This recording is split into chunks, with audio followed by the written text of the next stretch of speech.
I don't know about anywhere else, but I reckon most people in the world know nothing much about the Cigar Box label. Why? It doesn't really matter, unless you have an eye for detail and appreciate something old and something beautiful. The truth is, the Cigar Box label is a piece of American history. It's been with us a long time, even before the Civil War. The story of the Cigar Box label is a remarkable one and one worth telling. Just prior to the Civil War, a man could walk into a tobacco store, smell the fine aroma of cigars, and choose his favorite cigar from the color of the ribbon tied around the bundle. Smoking a cigar was a leisurely affair. The tobacco store was a place for men to meet, enjoy a good cigar, and talk about the events of the day. During the Civil War, the popularity of cigar smoking began to increase. The North and the South had large armies in the field, and when men stopped fighting, they'd spend long hours around the campfires waiting and smoking. Men chewed tobacco, smoked pipes, and occasionally enjoyed a good cigar. Most generals smoked cigars and sometimes offered a smoke to a soldier.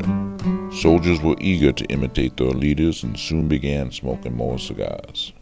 As the Civil War dragged on, the federal government was in desperate need of wartime revenue.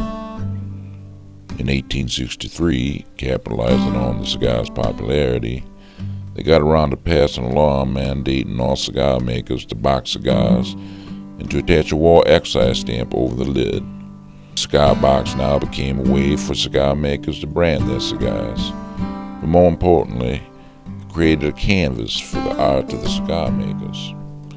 At first, only the brand name was burnt onto the top of the cigar box, but soon afterwards an attractive outer label was placed on the side. The image of the Civil War general was enough to capture the eye of the cigar smoker.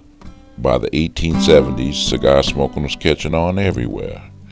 With a population of only 40 million Americans, 1 billion cigars were being consumed in the U.S. Stores had to display hundreds of brands. That meant thousands of cigars lay in open boxes, creating a need for an image to be placed on the inside of the cigar box. Out of necessity, the inner label had to emotionally appeal to the customer. It could mean the survival or failure of the cigar maker's livelihood.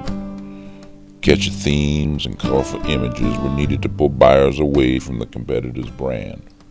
Seizing on this opportunity, large printing firms on the East Coast started catering to the needs of any cigar maker. Sexy woman, popular sports, or images of the Old West were just a few of the many images a cigar maker could choose from. At the close of the 19th century, the tobacco industry was expanding rapidly. There were over 15,000 cigar makers bringing in a staggering $10 billion in revenue. Eventually, you could find cigars and their dazzling cigar box labels in every town in America. Cigar box labels are a kind of window into America's past. Between 1870 and 1910, cigar box labels flourished. Artists illustrated the times and events that shaped a strong America. Today, their power and beauty has led experts to call them the highest form of printed artwork in American history. Now, maybe this is a whole lot of so what. I just think it's better to appreciate what we got or what we could possibly miss if nobody ever talked about the cigar box label.